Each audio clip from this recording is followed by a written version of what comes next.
There was no Jesus or angels in the outfield for the Toronto Blue Jays yesterday. Welcome to Off the Roster, brought to you by our founding partner, Proline. With the new Proline app, you can make every pitch more interesting all baseball season long. Thank you for joining us, especially for those joining us on the chat on Off the Roster's YouTube, Off the Roster TNN. Make sure to like, subscribe.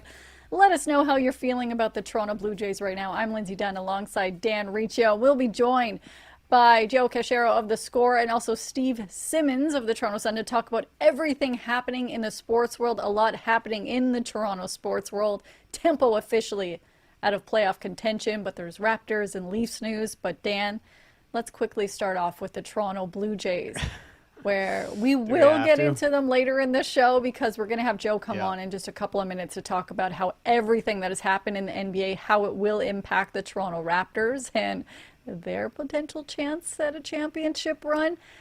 Dan, how are you feeling today about the Blue Jays? Hopefully better than Jesus Sanchez is feeling this morning. That was it's tough. And anybody who watched last night's game, it's very rare for a loss to be entirely on one player, and maybe entirely is harsh for Jesus Sanchez. But a large part of that loss is on Jesus Sanchez. He doesn't make the catch in the first inning on the double, and then there's the home run. And then later on, whatever was going on there in the outfield, and the mix-up with Andres Gimenez, ball's not caught, and it needs to be caught, and that's Jesus Sanchez's play. He's been one of the worst outfielders in all of baseball, and the Jays have continued to play him out there because of a lack of options, hoping that his bat gets hot, but his bat has not been good since he came off the injured list. It's unfortunate, and Max Scherzer and John Schneider tried to be as nice as they could about it last night, but the reality is, more than anybody else, the Blue Jays lost last night because of Jesus Sanchez. And the reason every loss feels so soul-crushing is because it kind of is. When you only have 12 or 13 losses available to you for the rest of the season, everyone kind of hurts a lot. And but they also were down 7-1 and come back within one run. Well, that's why that one was also so damn soul-crushing. Nobody thought they would come back to almost win that game. Exactly. The bats get going. Kirky has another bomb. Shout out to Zach for getting that one right in his Proline pick. The bats get going again, and they get to Drew Rasmussen, and some good things are happening for the Blue Jays. They get another injury from Brett Bateman, and it's like, oh my God, is this ever going to stop? But the bullpen does its thing. They lock them down after that, and the bats get going. Kirky almost puts it over the fence in the ninth to give the Blue Jays the lead, but it ends up being just short, and it really highlights and magnifies those two missed plays by Jesus Sanchez. I mean, sure, Max Scherzer still gave up the home run after the missed fly ball catch in the first inning, and there's more runs that get tacked on after the misplay by Jesus Sanchez in the third inning, but those are plays that need to be made. And at the end of the day, Jesus Sanchez, this isn't an isolated incident. He's been poor in the outfield all season long. You see a lot of the montages, and you can tell Blue Jays pitchers have been frustrated with Jesus Sanchez for the majority of this season in the outfield. We'll continue the baseball talk in about 15 minutes, but I'm going to shout out Gary in the chat who says, just expect the Jays not making the wild card and be happy and surprised if they do. Oh, man, this is going to be a stressful I wish I could have your mindset, Gary. That sounds I think most amazing. People would like to have that. How freeing would that be to just be like, oh, whatever, it's all gravy now. We didn't expect them to get back in the race, so just enjoy the ride. I wish I could live in that reality. I think they're going to make the wild card. I don't live in reality, so it's nice to have soul-crushing moments whenever the season is done. But we're going to bring the vibes up and talk about everything surrounding the NBA, welcoming back to the show somebody that we all like to call Cash Money. Of course, the lead NBA reporter for The Score. Welcome back, Joseph Casciaro. Yeah. How are you doing today? What's going on? I know you are a Jays fan as well. Anybody who follows you along social media, you are along for the ride. So we will just quickly, before we get to the NBA, get a vibe check from you. You're definitely more of a realistic person than I am in life. How are you feeling about the Blue Jays? They're getting wild card 3. And what's incredible about it is that's actually going to give them an easier path than wild card 2 or 1, because the way the bracket's probably going to play out, the 3 AL East teams in front of them are most likely going to be on one side of the bracket. It'll be like the number 1 overall seed, probably Tampa, and then the 2 top wild card, probably Yankees, Red Sox. That'll be one bracket. And the 3rd wild card teams probably going to have to go through the winner of the West and Central. So, I mean, I'm not going to lie. Wild card 3 looks pretty darn all right. I know you're going to play a best of 3 on the road, but if the reward for this season from hell and having to watch Jesus Sanchez in left field at all is maybe perhaps an easier path to the ALCS with this kind of hodgepodge patch of a team, the zombie Jays, I'll take it. I can't imagine being in the clubhouse after and being Jesus and knowing that Max potentially is going to come up to you at your locker stall or not, even though just knowing his reaction, we all saw him shout out the F word when he thought there was an out. But we know a lot of people have been shouting swear words, waiting for this whole Kawhi Leonard drama to end. But it's kind of signing in a positive, leaning positive for the Toronto Raptors to be getting it. There we go. We had a nice little flash of black. I know. We thought we lost you too. Maybe it's because I lost my train of thought thinking about the Blue Jays trying to go to the Raptors because I'm terrified for both seasons. How one's going to start, one is going to end. So when we look at Kawhi and if this does go through, just what do you make of this move and how this will eventually impact the Raptors? I think it makes them a contender, which they were not sniffing without him. Like, I think, anyone who's read my work or followed my stuff on YouTube for The Score as well has probably seen me say this a million times, but Kawhi Leonard, even put aside the history with the franchise and the fact that, we know what he did in 2019 to lead this team to only NBA championship. Even if you just go by right now, who Kawhi Leonard is as a player right now and what the Toronto Raptors are right now, he very uniquely fits this team and plugs the exact holes that this team had and fills the voids that would have prevented this core from being able to contend.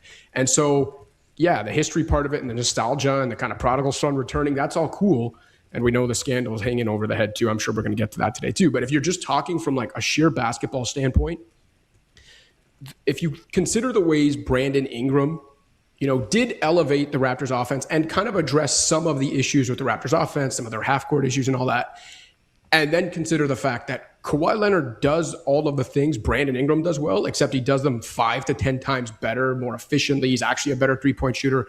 He's a better ISO scorer. He's a better mid-range guy. Like all of the things Brandon Ingram did that everyone's like, oh, look, he fixed the Raptors offense. Kawhi does those way better than Brandon Ingram does them. And oh yeah, by the way, even if he's not the defensive player of the year guy, he was a decade ago, he's still an elite defender. And so he just completes this team in so many ways to me. He makes them, as good a two-way team, or at least gives them the type of two-way ceiling very, very few teams in the league can hit right now. And yeah, I think realistic expectations, if the trade goes through as we all expect it to, and everyone just kind of has average health, I think a realistic expectation is fighting for a top 3 seed in the regular season and like legitimate contending or finals upside in the playoffs. I love this energy you're bringing to the show. All positive vibes. Let's keep it going. We need it. We need as much of it as we can after last night's Jesus Sanchez performance. But this Kawhi thing it's kind of it's drawn on so long. The roller coaster has been what it is. Every week there's a new story for Pablo Torre and a new skeleton that comes out of the closet with the whole story about Daktronics, and he's part owner of a soccer team in the USL, which most people listening don't even. I'm going to say I'm pretty much probably the only one who knows what the USL is on this show right now. Maybe in the world. Unless, yeah. So it's kind of wild how this is all played out. Is there a worst case scenario punishment wise for the Raptors here? It feels like it's all still heading towards Kawhi becoming a Raptor, but what's a worst case scenario for the Raptors in this situation? If you take a suspension off the table, because again, as multiple people, including Michael Granger, reported, there is no, the CBA language for punishments for cap circumvention do not include player suspension. So if we take that off the table, I guess the worst case scenario would be his contract is voided. And if that's the case, well, then the trade's not going to go through because you can't trade for a guy who's not under contract. He's essentially a free agent. And that's the whole reason, most likely, the Raptors wanted to hold up and wait for the investigation to conclude, because if he's a free agent, no disrespect to Brandon Ingram and Grady Dick, but it's not really about them. It's more so if he's a free agent, he's not under contract, we're not going to give up a bunch of picks for him, right? But even in that worst case scenario, his contract's voided. That sucks for Kawhi. And, not to bore your viewers too much, but the reason it sucks for Kawhi is that in addition to his contract being voided, he would lose what's called bird rights. And essentially what that means is if you have bird rights, your team can go over the salary cap to re-sign you. So, for example, if the trade just goes through with no issues, the Raptors would get Kawhi. They would also have his bird rights. And so, if they start negotiating that extension with him, or they give him a max next year, because they'd have his bird rights, it wouldn't matter that they're over the cap. They don't have the max cap space because he's their own guy and he would have bird rights. They could just give him the max. However, if his contract's voided and he loses his bird rights, now not only does he have to settle for whatever's out there this summer, which is there's no one left with cap space. He would have to settle for like either a veterans minimum or a mid-level exception, which again, I don't want to bore your viewers with all that, but the point is he would have to take a big pay cut this summer. And not only that, but because he wouldn't have bird rights, that would mean that even if he wants max money next year and beyond, he would have to find a team that actually has max cap space. And those are few and far between. So I still don't necessarily think it's worst case for the Raptors, because I still think it would end with him in Toronto for at least this season. Maybe it complicates the future a little bit, but the voided contract would be more so worst case for Kawhi, because even if maybe he gets to his preferred destination this year, it would seriously limit how much money he can make, not just this year, but also next year and potentially beyond. So the other part of this too is like the Eastern Conference, right? When the Raptors got Kawhi, we still hadn't seen some of the moves that have ended up being made around the East, right? The Sixers have loaded up, Cavs added to their roster yesterday as well. And the Knicks are obviously defending NBA champions. How does the East look to you right now, assuming the Raptors get this deal done for Kawhi and are among the contenders in the Eastern Conference? Yeah, it looks really deep. Like, I still think there's a really good argument to be made that the two best teams, no disrespect to the Knicks, I know they just won the championship, but I think you can make a pretty good argument that the two best teams in the league on paper are still in the West, in Oklahoma City and San Antonio. But then if you look after that, if you just look at like depth of contenders, there's a huge drop-off in the West. Whereas in the East, yeah, you're talking about the defending champions who just plowed through the playoffs. You're talking about Philly, where even though I don't necessarily like how all the pieces fit, you can't deny the overwhelming talent they have, right? Like on any given night, even if a couple guys are out of the lineup, they'll still probably be the more talented team on the court more often than not. Again, the Raptors with Kawhi, I've already said, I think they have genuine contending upside. Then you think of like, people are kind of sleeping on Indiana made the finals 2 seasons ago. They're getting Tyrese Halliburton back, and you could argue they're better on paper now than they were when they made the finals, because they have Zubac, no disrespect to Miles Turner, but like then you keep going down the list. Orlando probably thinks they're a contender, whether you believe that or not. They want to be, right? Miami, I left out Miami. They traded for friggin' Giannis Antetokounmpo this summer, and again, I still don't think. I think they're a level behind because they need some guard play, they need some shot creation, they need some shooting, but still, like, we're talking about now an Eastern Conference where we can realistically say, yeah, Miami's got Giannis and Bam, but not enough to contend in this conference. Like, when's the last time you could have a conversation like that in the East? And like Atlanta was on fire to end last season. I know Charlotte traded LaMelo Ball, but there's still a lot of young talent there. Cleveland was in the conference finals and are most likely going to re-sign James Harden and just added Peyton Watson, like a solid young two-way forward to be their 5th starter. I'm probably forgetting a team. Okay, Boston. I know, I clowned on them not for trading Jaylen Brown, but for the package they got in return.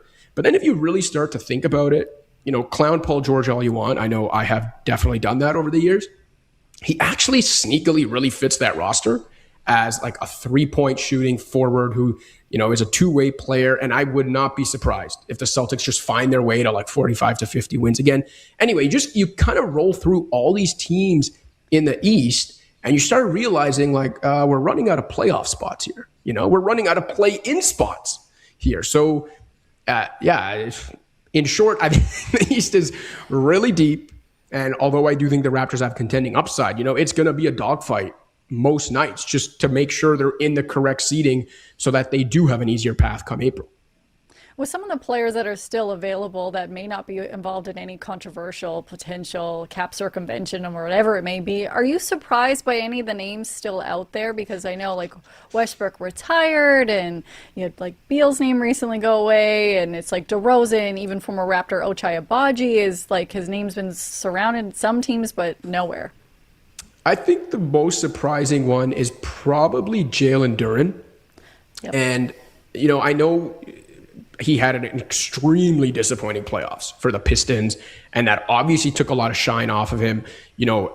Because he made an All-NBA team, he qualified for like a higher version of the max, which is insane. Like, I don't think the Pistons were ever going to give that to him, but he definitely still cost himself like tens of millions of dollars in the playoffs. And I completely understand why Detroit doesn't want to go to that level. But having said that, I think sometimes recency bias and I get that the playoffs are the most important part of the year, but I think a lot of times what like media and fans forget is that the bigger sample size is the 6 months and the 82 games your team has to get through just to get to the playoffs, right? And especially now in the play-in era where you got to make sure you finish with a top 6 seed, like having players that get you there is very important. And Jalen Duren's like a early 20s all-star, all-NBA center who had a fantastic year, who kind of carried them when Cade Cunningham was out. Like, okay, is he as great as he looked at the best in the regular season? No, but he's definitely nowhere near as bad as he looked in the playoffs. And the fact that like he and the Pistons haven't come to terms on something, or some team out there hasn't made like an aggressive sign and trade offer for him, to me, that's the most surprising thing, because 23-year-old, however old he is, all-star centers, all NBA centers don't fall off trees. So it is pretty shocking that he's still out there in mid to late August. It is shocking. And just a quick note about the playoffs when we talk about that. Toronto Tempo officially eliminated from playoff contention, which will mark the first time in Sandy Brondello's WNBA coaching career she will not make the playoffs, which was 13 consecutive years.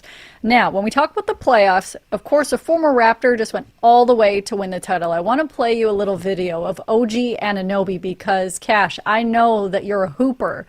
So OG Anunoby took over Times Square with an ad campaign and I don't even remember, some kind of water brand, and they had people recreate his famous tip-in shot. Zach, if we have this, I would love to run it right now. Nope. That's actually pretty great. So, first of all, he's just on a tour of his lifetime right now. The stars surrounding OG Anunoby has just went crazy. Like, people are interviewing him. He's made headlines around the world right now because they asked him what his favorite Taylor Swift song was, which, by the way, is Blank Space. Cash, how many attempts do you think you'd have to make to recreate that tip-in? Are we using NBA nets or Fisher-Price nets? Because that's that. Great question. If we're going NBA nets, I would probably need an infinite number, and I would never get it done. If we could lower the nets, I think I could get it within the first 10 tries. Oh my God. First 10 try. If it's a Fisher-Price net, you better be getting it on the first try and then breaking it. How low are we lowering it? You did say I'm a realist when you brought me on. That's true. That is true. That is fact. So a realistic thing about OG Anunoby, I know you've covered him for many years as well. Seeing how he impacted the Knicks this season, but what's it been like for you to see how his personality has truly shined in this offseason with all of his media appearances? Because anybody in our chat loves OG Anunoby, and I know so many Raptors fans have a soft spot for him. I think it's been great to see. I mean, I'm happy for him in general for the fact that not only that he won the championship, his second championship, but the first one he played in the playoffs floor. Not only happy that he won it, but just that he had such a big hand in helping the Knicks win it. And, he's going to be a New York legend for life. To be a core, invaluable piece of the Knicks team that finally ended a championship drought, like legend forever. And yeah, I've really enjoyed kind of seeing his personality come out a little bit more this summer. But honestly, even in saying that, I don't necessarily know if he's been that much different. I feel like there's just been more attention on him because he was a Knick, because they went won the championship. They've been all over, major non-sports media shows in the US. And I feel like he's still been his kind of deadpan self. It just seems like maybe we're just seeing him more, if that makes sense. So yeah, happy for him. It's been funny to see, but I almost don't think he's changed that much. And it's more so just that we're seeing it more. 100%. A little bit more of that spotlight, especially after winning the Larry OB for OG. So it's back to the Raptors, and kind of one of the interesting things about Kawhi coming in. I kind of wonder how the the Kawhi relationship is going to work with the Raptors coaching staff. I mean, Darko he's a character as we know, and Kawhi is. I mean, he's about as bland as you can get. I kind of wonder how the dynamic is going to work, and how Darko finds ways to get the most out of Kawhi. I mean, I personally can't wait for the first time Darko comes running in the locker room after an early season win to move the Raptors to 6-3 or something. And I need to be a fly on the wall for that moment and for Kawhi's reaction to it. Because something tells me it'll be a little bit different than some of the younger guys on the team. But no, I think, if Darko obviously has many skills. That's why he's an NBA head coach and got an extension and all that. But if there's one thing Darko really seems to excel in and people rave about him for, it is his ability to connect with players, even in a non-basketball way, off the court, kind of person to person, and across different personalities, right? Like even this most recent Raptors team that probably exceeded expectations in the end. I think, as much as you can say, they're a young team and blah, blah, blah, there were still different personalities on the team, right? And Darko seemed to connect with pretty much all of them. And that's been his MO for the entirety of not just his head coaching career, but even if you talk to guys from different teams who played for him as an assistant coach. So I think Kawhi is definitely a more unique case and maybe a trickier nut to shell with a different kind of exterior. But I honestly think if any coach can probably do it, Darko's one of the top ones for that. Is there a way that Kawhi coming in unlocks? I mean, there's going to be some natural growth from Scottie Barnes because he's still such a young player. But how does Kawhi coming in help Scottie Barnes reach his true ceiling as a player? I think if you saw what he did in the playoffs, and I know that was more a more ball-dominant role, especially with Ingram out of the lineup and quickly out of the lineup, and he was Barnes was literally doing everything. But if you watch the playoffs and you watched even just all year the kind of player he turned into defensively, when if Victor Wembanyama didn't exist, Scottie Barnes would be a perennial defensive player of the year candidate as long as he's healthy from here to whenever. I think the presence of Kawhi offensively is going to further unlock Scottie defensively because, quite frankly, Scottie has never had an offensive player like this to play with and to take the burden off of him. Like Barnes can do the things that he's just really good at offensively, and yeah, he can continue to expand his game and hopefully become a better shooter and all that. But this does really, really lessen his load offensively, and I think that'll further allow him to maximize his defensive potential, which again, other than Wembanyama is second to none. But even offensively, I think it really helps because Kawhi is going to attract so much attention.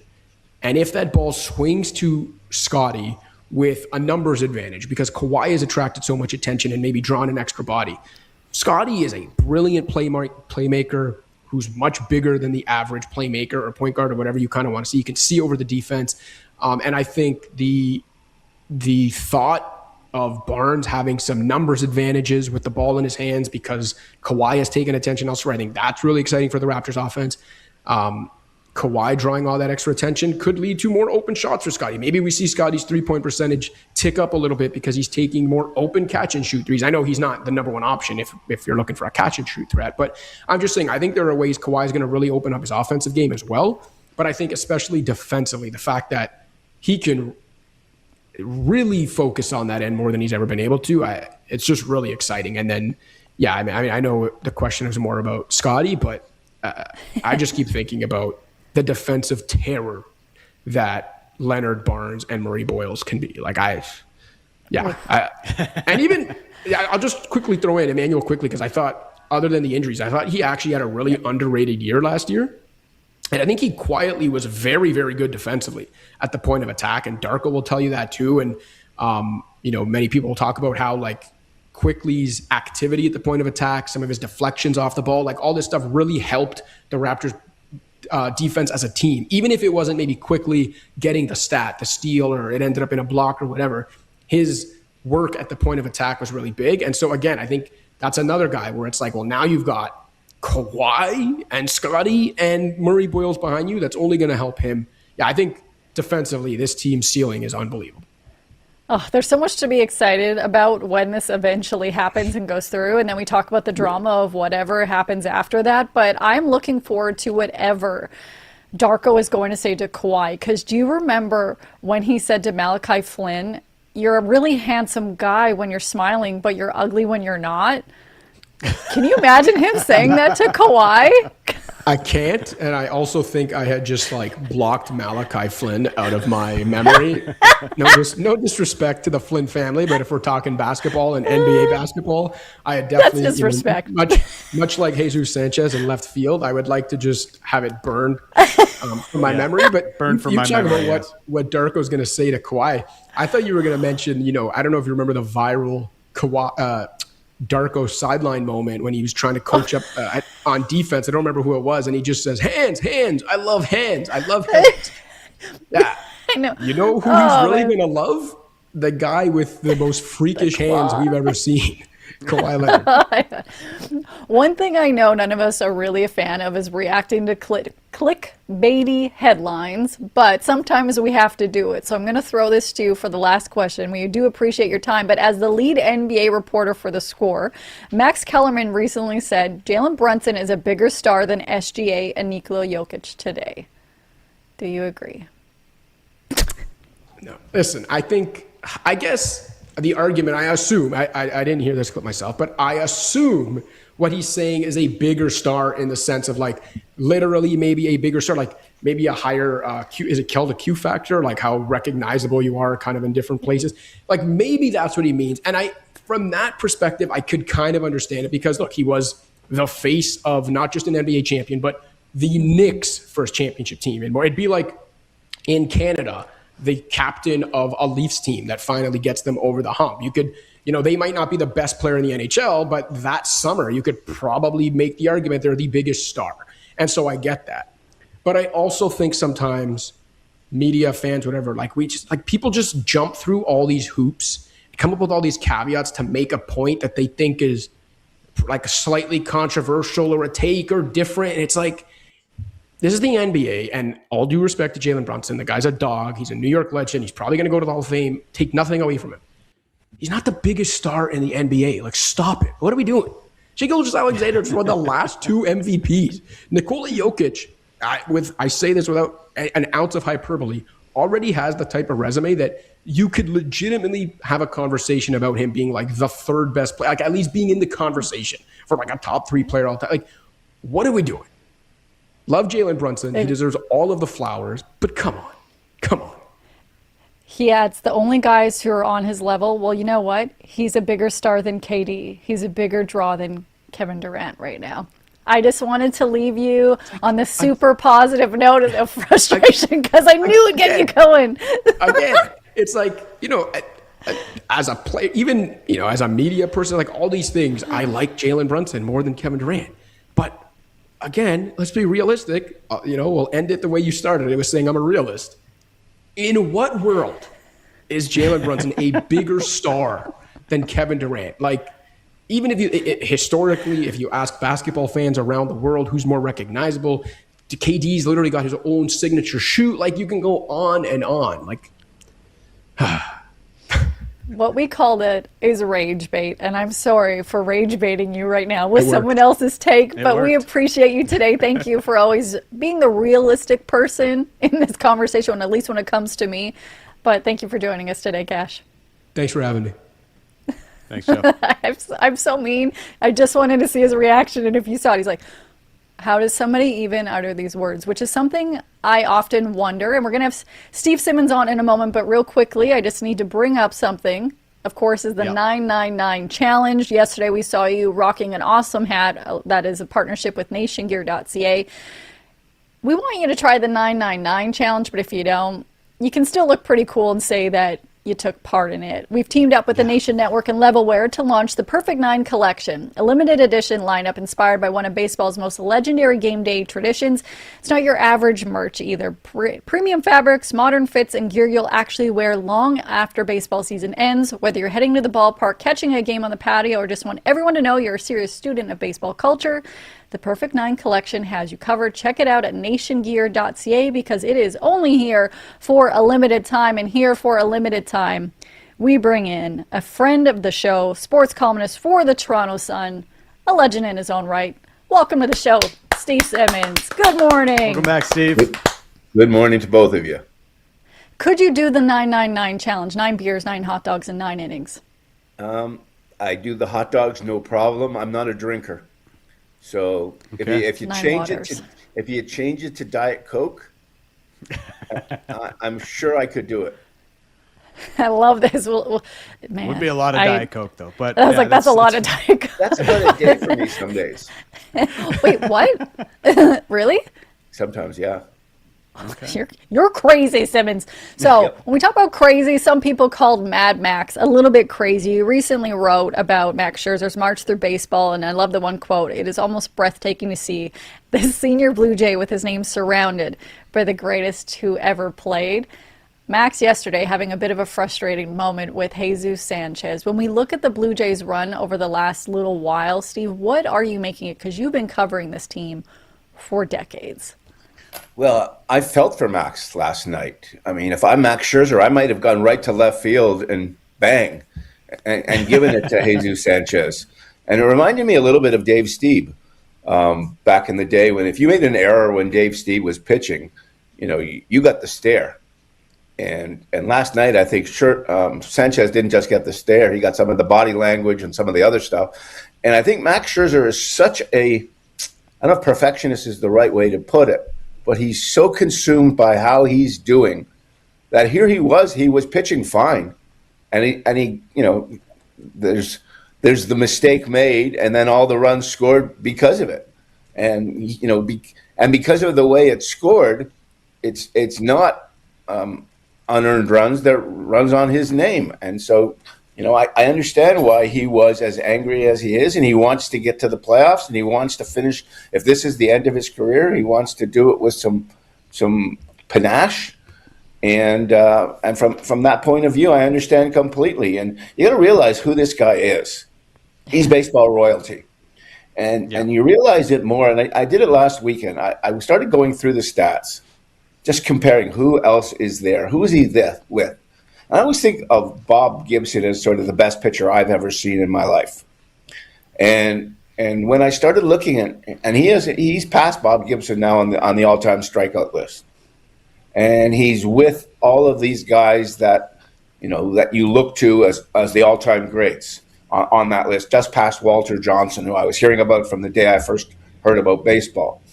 And then you look and see who's next. And what you don't understand about Scherzer, and I put Verlander in this conversation as well, no one's ever going to catch them. These guys are doing things that will never be done again. So we're seeing the last of an era because starting pitchers don't get to go much more than 6 innings anymore. And they don't get to go much more than 100 pitches. And so everything is limited. So you're not going to see guys putting up huge personal numbers and huge strikeout numbers and all the rest of it. So they're going to be in a position where they're going to be on these lists for most wins and most strikeouts and even in innings pitched. Even though I think Max is way down. I think he's 139th or something in innings pitched. But that's amazing to me. He's 139th in innings pitched, and he's 10th in strikeouts, about to be 9th. Yeah, it's his career is unbelievable, and the fact that he's still going after it and still getting it done. When earlier this year, it kind of looked like maybe he's pushed it a little too far, and maybe he's a little bit past it. But he's kind of corrected his season a little bit until Jesus Sanchez did the Jesus Sanchez thing last night, and it's. The entire it's tough Blue because Jay, I heard people comparing him to like Teoscar Hernandez. Like Teoscar Hernandez would hit a home run every once in a while, pretty often actually. So you can put up with the defense when the offense is there. I mean, Sanchez has been a complete zero at the dish since he came back off of injury. the Blue Jays are trying really with difficulty to combine offense and defense. And John Schneider wants a team that can pitch and play defense. And then you'll find the rest of the stuff will happen. But their offense this year has been so weak that the rest of the stuff hasn't happening. And the defense hasn't been so strong to begin with. And so you add in what the premise of the team is. It's based on defense and pitching, but their defense hasn't been good enough. And their offense is supposed to be right through the lineup, how many guys are going to contribute, and they're not getting that either. And so it's like what they're trying to do and what they had hoped to do, now they're just panicking, and they're lucky that you can call up a McAdoo from the minors and get the kind of production they're getting from him. Or now finally Alejandro Kirk is looking like Alejandro Kirk from last year. And Vladdy is, who knows when he's back. Concussions are a funny thing. But their offense has been rather terrible the entire season. And the fact that I think they went 12-6 or something, in a recent run, it's mostly pitching related. They've got a pretty good pitching staff. And, again, Scherzer is trying to be in the rotation. He's trying to be a factor, and he wants to be. And I think he should be, considering who else they have. But when he doesn't get help, he's going to blow a gasket like he did last night.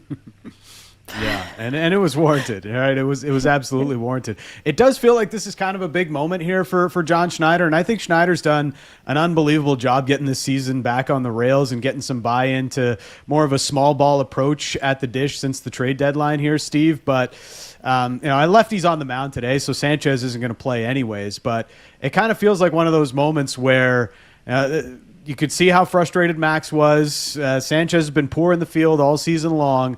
It feels like a big decision is coming here, even though Schneider has generally been not a reactionary manager to kind of go with how fans are maybe feeling about a certain player or situation.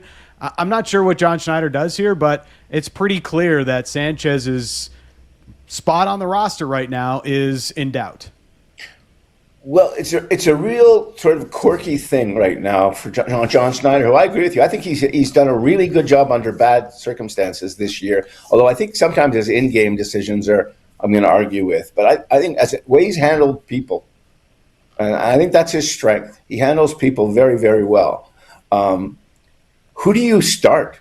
Like that's the problem he has right now. Look at the list of outfielders he has to choose from. Miles Straw. Yeah. Lucas. These are all marginal guys. Schneider's in the minors. Sanchez is here. Bateman just came. We don't know enough about him, and now he's hurt. And so you look at it. You can't put Springer out. You may not be able to play Springer at all, depending on what his shoulder is like. So what have you got? Santander is still, disappearing somewhere in the world.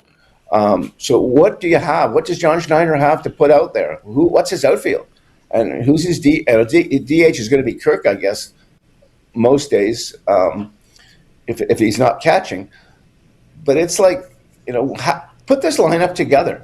Who's your best player at every position? It's not very obvious at almost any position. You know who your shortstop is. You know who your second baseman is. You know who your third baseman is. Vladdy's at first when he's at first.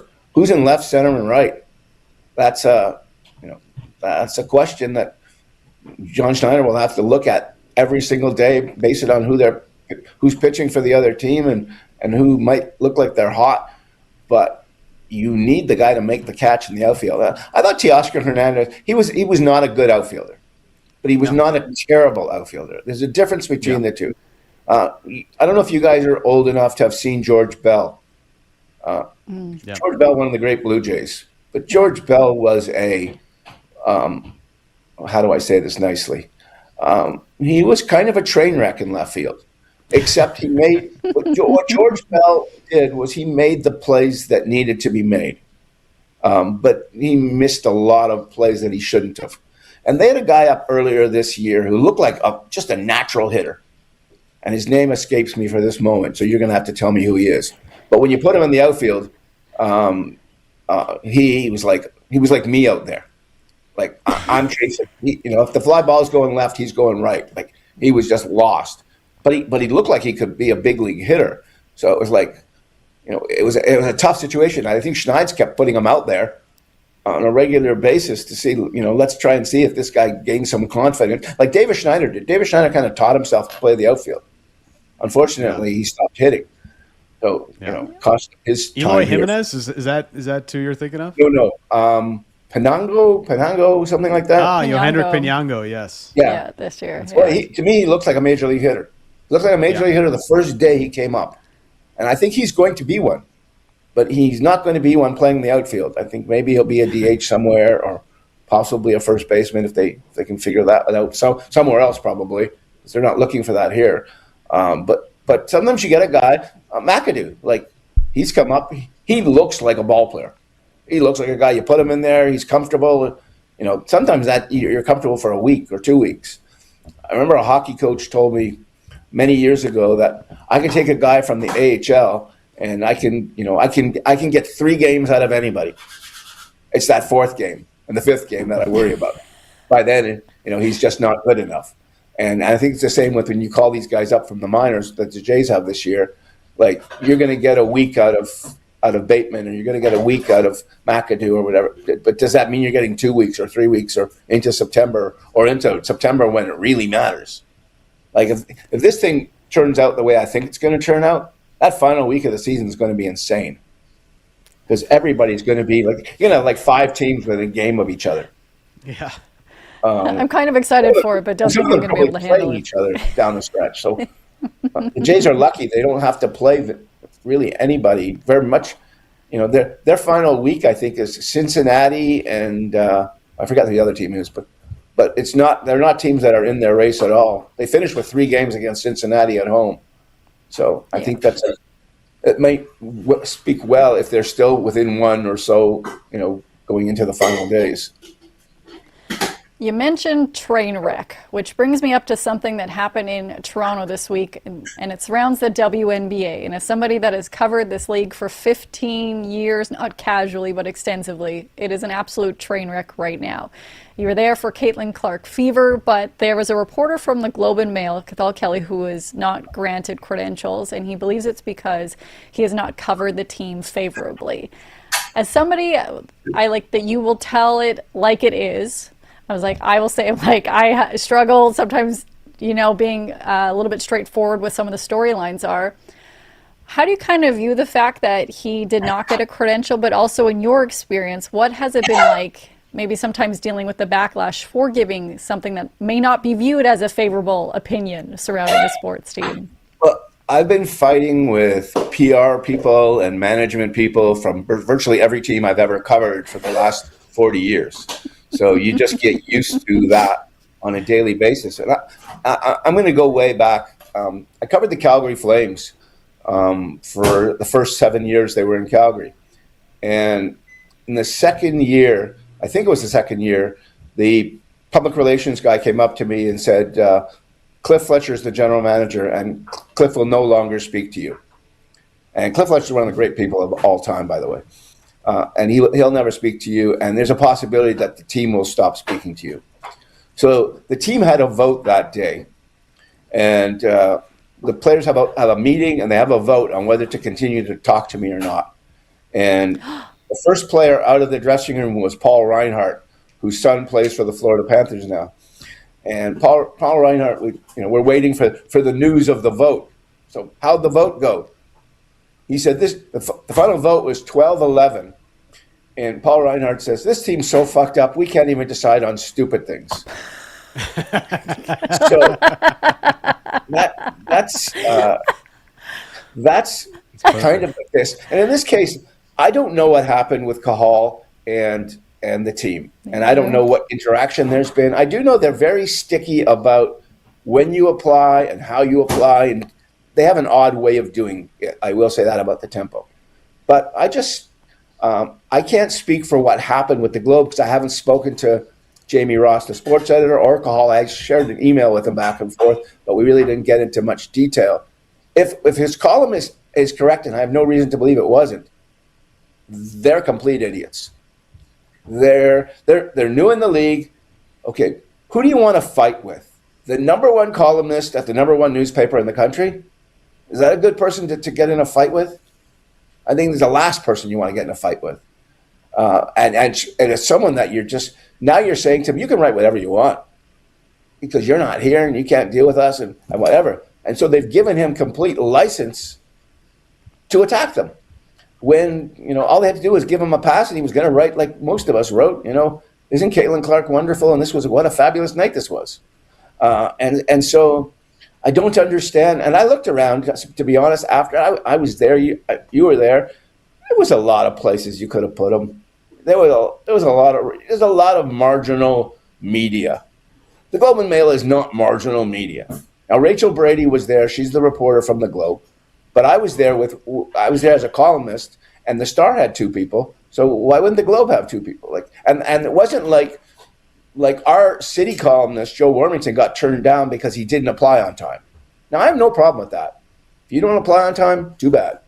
But in the case of Cahal Kelly, he applied on time and got told, no, Soares, we don't have a place for you. That's just dumb business on the part of the Tempo. And if I was them, I would rectify this very quickly.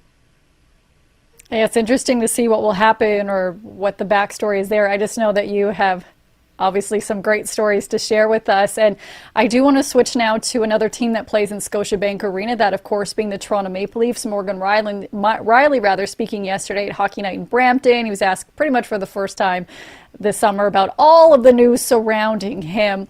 What do you make of the storyline surrounding Morgan Rielly going into training camp? Of course, he said what we all thought he would say yesterday. I'm happy for what this organization is going to do, and I'm happy to be a part of their future. Morgan Rielly is one of my favorite athletes I think I've ever dealt with. He's an honest guy. He's a good guy. I wish he was a better player, and so do I think the Maple Leafs wish he was a better player, which is why they decided sometime when the new management group took over that they wanted him traded. And so they asked, can you give me, places to trade you to? And I think he gave them 4. And clearly those teams did not come up with what the Maple Leafs wanted or what the Maple Leafs were looking for. I think the Leafs wanted someone to take him off their salary, so to speak, and they would pay some of the salary. And I don't think they were asking for much of anything. So basically what this is telling you is the 4 teams that Morgan Rielly had interest in going to had no interest in him, because I don't think it would have been expensive to get him. And so here he's back, and he loves it here. He has a baby. He might have a second one by now. I don't know. He has a baby, and him and his wife live, in the Toronto area, and they love being here, and they love where they are. And he had no interest in being traded, to be honest. And he's played 915 games, I think, for the Leafs. And by the end of this season, he's going to pass 1,000 games with one team, which is a pretty unusual statistic for any player to have. So I'm impressed with that, with the longevity of Morgan Rielly. The last 2 or 3 years, I think his game really suffered. And why it suffered? One general manager told me that his mobility just isn't what it used to be, side to side. And when a defenseman loses that ability side to side, life becomes more difficult. And I've always found, in Morgan's case, very sound offensive player from the center ice line in, and a very poor decision maker from the center ice line back. Whether the new coaching staff can help him with his decision making, whether they can simplify the game for him, whatever. To me, he's a problem for the Leafs right now, because if he plays like he did the last 2 years, that's not very good. And he's making enough money that, in salary cap world, that's not very good either. So they're going to have to figure out what they can do with him. And this is one of Jim Hiller's great tests, I think, as the new coach of the Leafs, is can he bring Morgan Rielly back to a semblance of what he was. And the Leafs need him because they're so thin on the blue line that they don't have a lot of other options if he can't do it. Yeah, it's kind of the big question mark of the season. Aside from like, is Austin Matthews going to be a top 10, top 5 center again in the league? It's how does this defense work? Okay, they brought in Darren Radish, but beyond that, you're relying a lot on Rielly, OEL, and Chris Tanev, who are all getting up there in age. And I remember with OEL, when I covered him in Vancouver before he got cut, it did kind of seem like he was washed, Steve. And, he ends up in Florida playing a much smaller role, and he finds himself again, and he's back here in Toronto now, and he played a pretty big role for this team. So guys can find it again, but they have to find it in a different way than what they did during their primes. And I think that's kind of the thing Rielly's searching for right now. There's no position that's more about thinking than playing defense in the NHL. It's, when you watch the veterans, I remember Chris Chelios at the end. I think he was in his 40s. He barely moved. He barely skated. He was never out of position. He was never in a place where he was hurting your team. He was never making bad decisions. So when you see him or Pronger in the late years of Pronger, when you see these great guys late in their careers, you realize how much the game is really thinking. And I coached minor hockey for 25 years. So I always say that playing defense is all about where you are, where your stick is, and where your brain is. What side? Like you watch so many of the Leaf highlights from the last few years. Goals scored, Morgan Rielly's on the wrong side of the player. Morgan Rielly's stick is in a bad place. Like he's made bad decisions regularly. Now, can you help someone make better decisions? Larson did it. OEL did it last year. After even in Florida, he was a 5 and 6 guy that didn't get much playing time, a little bit of power play time, but really he wasn't depended on at all. I think last year what happened was they just ran out of people, and so he kind of took a bigger role. So right now, if you start and I'm Jim Hiller, my first pairing is Tanev and McCabe, and I think when those two guys were together, that's a major league pairing. If Tanev is healthy and playing the way Tanev can play, that's a major league pairing. Now you have Radish. Radish and who? Probably OEL, because you can't put Radish and Rielly together, I don't think. I don't think that works. I love Radish on the power play. I like him at even strength. I watched him a lot last year because I knew he was a free agent, and I was really impressed. He's a guy who kind of found himself at the age of 30 after years of kind of bouncing around nowhere. And he really, he came in when Victor Hedman got hurt in Tampa, and he did a great job. Now, can bring that, other than the slap shot, can he bring the rest of his game the way he did in Tampa to Toronto? If he can do that, and I hope he can, because he's another guy I've been impressed with the times I've met him. If he can do that, that gives him at least a third defenseman. No, now who's 4, who's 5, and who's 6? I don't know. And that's going to be for Hiller and the coaching staff to figure out. It's not like there's a lot of riches there. This guy's the next somebody. I've asked some people about Ben Danford, who's the first draft pick of a couple years ago, and I get a real mixed response from hockey scouts about him. Some people think, yeah, he'll play in the NHL, and some people think, yeah, he's going to be right at the bottom of your 5 and 6. So he's not a guy that you're going to. When they first drafted him, they thought, he's going to be a top 4. I'm hearing now from other people that maybe he won't be a top 4. So it's, you never know. You put them in there and they play, and let's see what happens from there. But in Morgan Rielly's case, we're talking about a guy, 915 games. By now, he should know how to play and be advanced in his thinking. And he's a smart guy. This is what makes no sense to me. You would think a guy like him would sit with a coach or sit with film or sit with something and say, what am I not doing? How is this not working for me? Players sometimes are self-aware, so they need help. And in Morgan Rielly's case, he needs help. It's funny, I get emails every once in a while I get tons of them from Crazy Leaf fans, but some of them from guys who have been around and know a thing or two. Red Kelly came to the Maple Leafs in the early 1960s as one of the top 3 defensemen in the NHL. And he'd won the Norris Trophy a few times, and he was a brilliant player with the Detroit Red Wings. And he came here, and Punch Imlach said, you're not on defense anymore, you're playing center. And he played center for the 4 Stanley Cups that the Leafs won in the 60s and was the second-line center behind Dave Keon. Was a marvelous player for the Leafs. could Morgan Rielly ever make that kind of transition? Some guys writing me think he could. I don't know. I mentioned it to Berube once last season, and he kind of laughed when I did.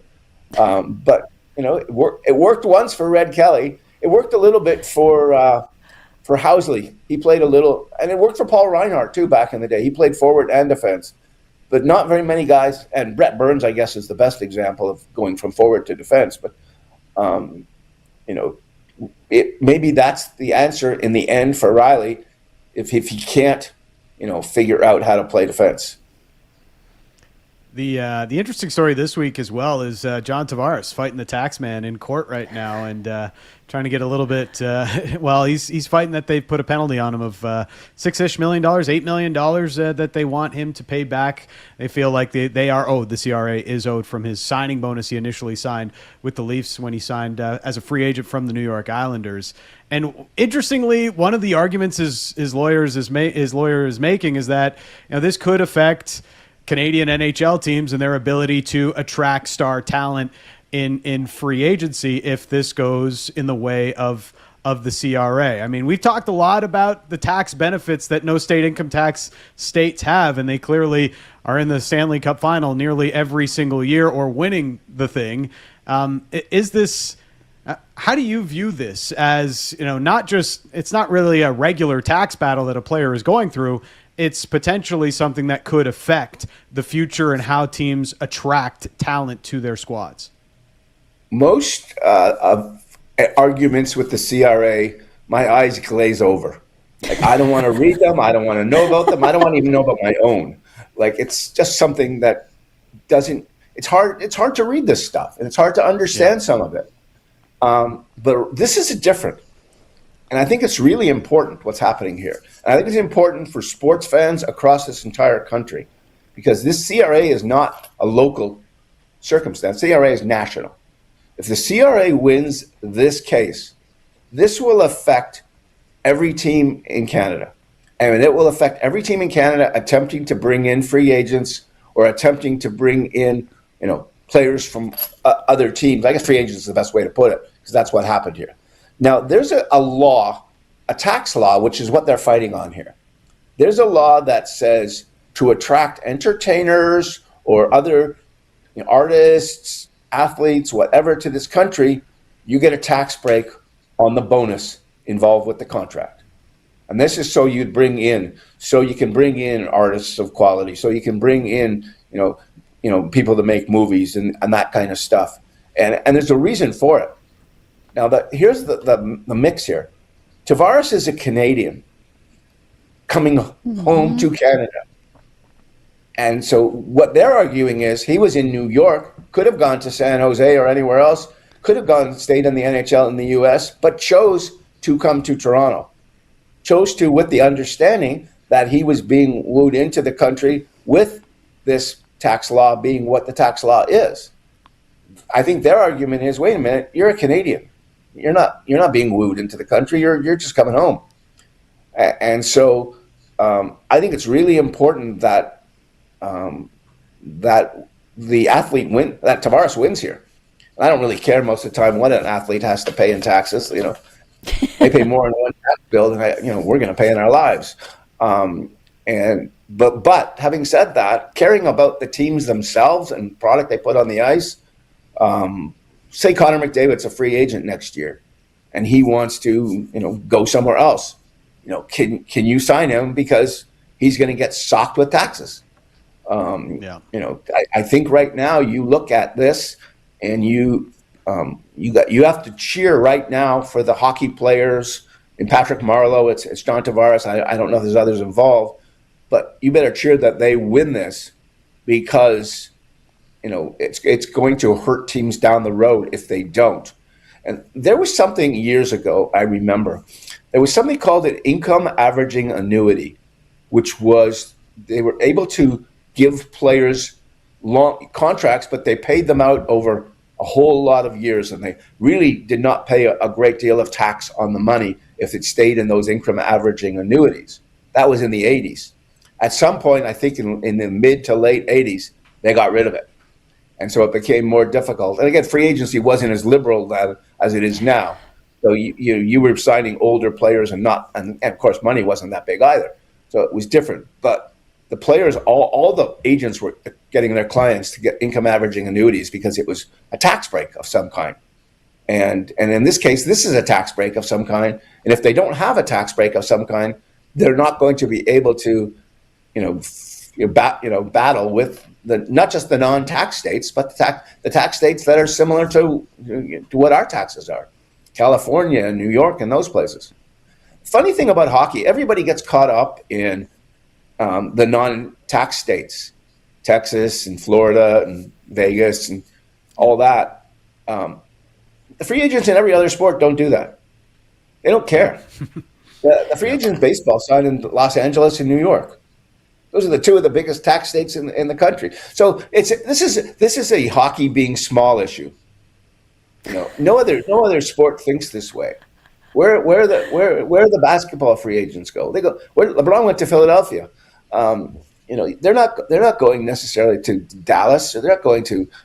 If the Miami Marlins and the Tampa Bay Rays are probably get the least free agents of any teams in the history of sport, in that great tax haven that Florida is.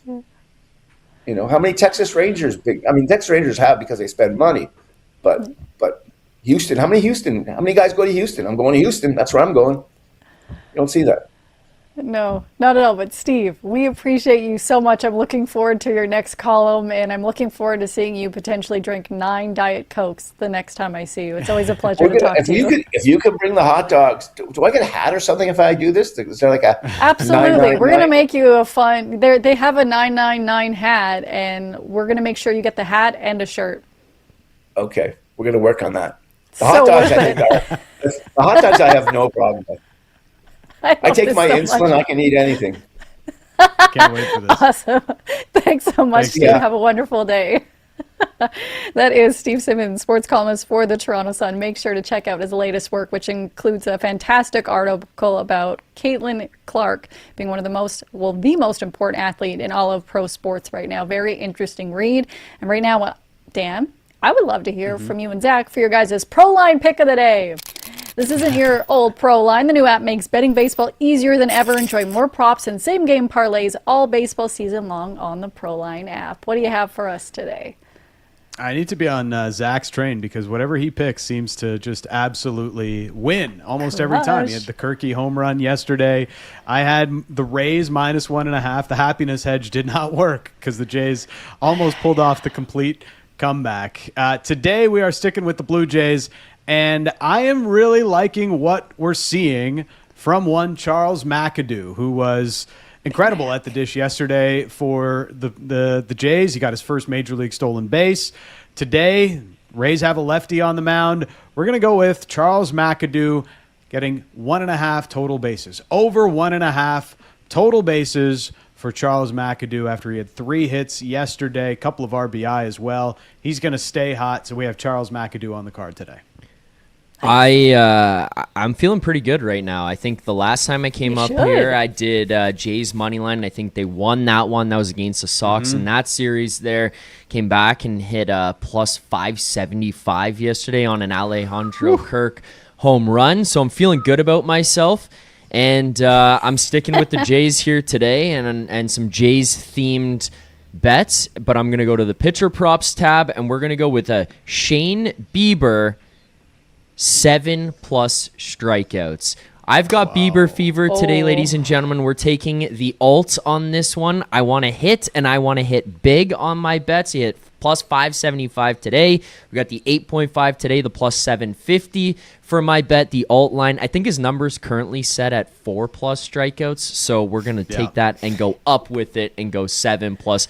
There's not much math behind any of this. It's just purely vibes. And vibes. This is a bold call. I'm feeling good here today about Shane Bieber. I think him going on the broadcast and requesting his own interview the other day to be able to discuss the fantasy football, I think he's just kind of exuding confidence right now. So I'm going to back the guy. He did what?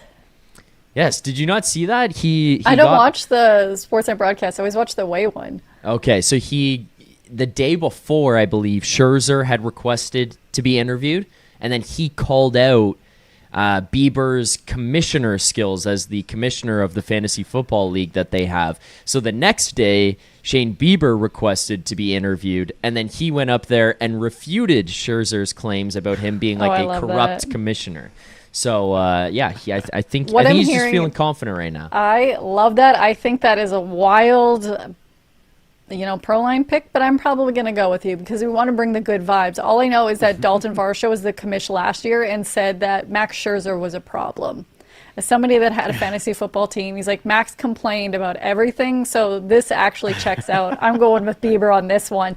But you know what? Hopefully we get some people some extra money in their wallets with these Proline picks because guess what? They can buy a new Leafs jersey or whatever hockey team you cheer for next year because we're not here to sell jerseys, Linz. That's not what the Leafs are about. We're not here to sell them. But yeah, they are doing, a city remix with Hometown Fanatics. remix. Hometown remix. Yeah, this was announced yesterday by NHL PR and Fanatics that they're gonna start doling out some third jerseys, and Hometown Remix is coming next year for the NHL. All 32 teams are going to have one. I guess it's kind of in line, with the city jerseys that we see in the NBA and the one that's going on. I guess baseball has them as well. City we Connects. See the Jays with their midnights on Friday, the City Connects. So maybe this is something similar, the Hometown Remix. I worked on a couple of concepts through the brilliance of AI. And I think we all may pick one. Zach, did you also do one? I got one in So here, we all got some interesting jerseys. So let's see what you got, Dan. All right, so we all have one. Comment in the chat on which ones you like best. But here was my first try at it, and this one is kind of in line with the Jays. You get a little city skyline in there as well. An ode to the St. Pat's with a little green four-leaf clover on the shoulders, and then otherwise a pretty traditional Leaf kit beyond that. ChatGPT went so far to actually give reasonings behind all of the jersey and what it's about. It's actually an awesome graphic. It's pretty great. I did not make this myself, but we could probably fool some people if we post this online. I'm not Since sure you did not make it, but I hate it. No. It's way too busy. It looks like somebody ate a bunch of whiteout and then vomited on the jersey, especially around the bottom, and then smeared it around. Way too busy. I think you got to get rid of the stripes. I don't mind the city skyline, but I think it's got to be lower at the bottom, and then you got to lower the opacity on that so it's faded into the jersey. That's my like they're critique. wiping their butts with the city skyline. Yeah. Love that. Pretty much, yes. Okay. got to have a more modern Leaf logo as well. I don't think it goes with the old school Leaf logo there. No. Yeah. But hey, this was the first concept. So what else do we have? Clayton saying ugly Christmas sweater vibes. You want to go with your next one, Dan? The other one that you created? All right. Any of the other ones? Yeah. This is another one. You could tell it was made with another type of AI because they got Austin Matthews' jersey number wrong. This is another blue concept, a little bit more practice jersey-esque. This one is. That's more basic than Paris Hilton. Yeah. To be fair, I mean, this does kind of look like a jersey that Fanatics would actually give 100%. you accidentally. So Yeah, and give you the wrong number 100%. Yeah. On it. So it checks out. That's, and then a final one that I made was a white version with blue blue sleeves, and then a little the 6 on the right arm there to.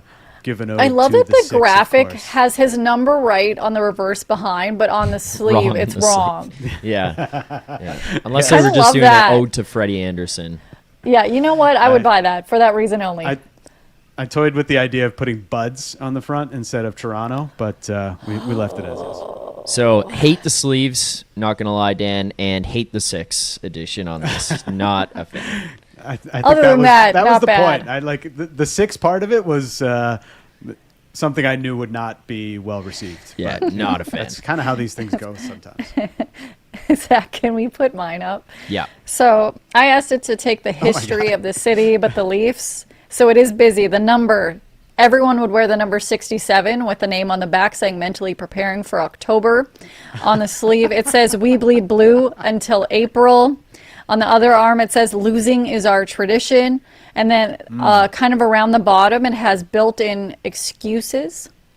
And then the patch on the right says almost champions. This looks like something that was since made 67. by a Canucks fan.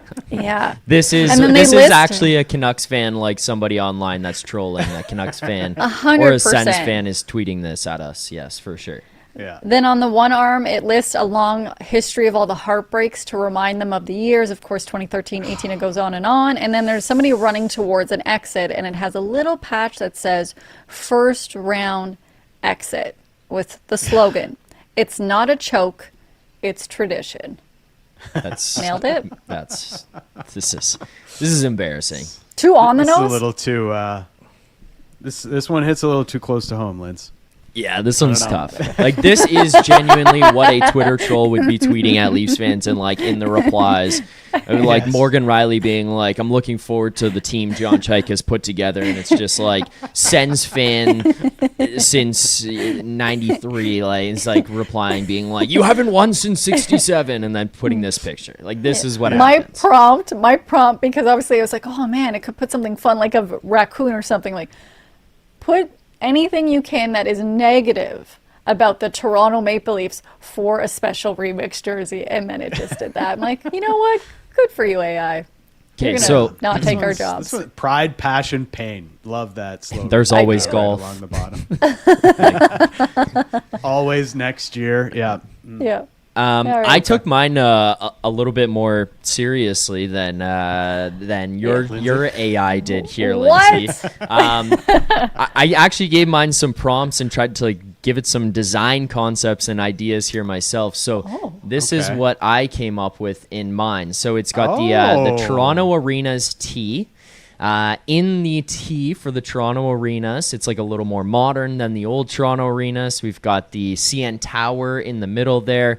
On the back, in the numbers, it has the I like that. it has the skyline imprinted into the numbers, and then attached, similar to what Dan did around the collar. It's got the green line and the shamrock in the back for the St. Patrick's.